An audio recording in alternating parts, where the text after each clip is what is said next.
नमस्ते प्रणाम। हम आप सबके भाई सिंगर भीम सौरिया। आप लोग देख रहे बानी YouTube channel Bhim Saurya official.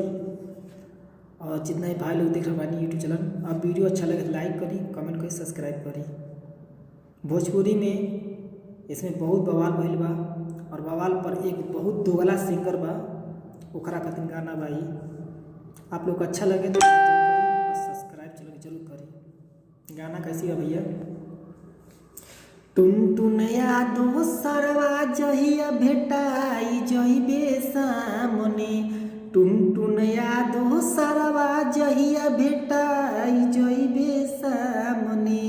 मरी है पवन भैया त बोलैबे अपने बाप के, मरी है पवन भैया त बोलैबे अपने बाप के। गावे के सरवा लूर नइखे गावे ले जातिवाद पे, गावे के सरवा लूर नइखे गावे ले जातिवाद पे। मरी है पवन भैया त बोलैबे अपने बाप के, मरी है पवन भैया त बोलैबे अपने बाप के।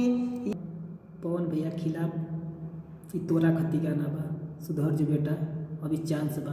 जे हम गाए लगम न, ये तर माई दादा पूरा खानदान के नाम ले गाना गावे लगम। एक बार नहीं पावा कैसे के लिए हमारा, ठीक है ना? सुधर जो, जातिया पे गाना गाता है रे, दो वाला का इनका।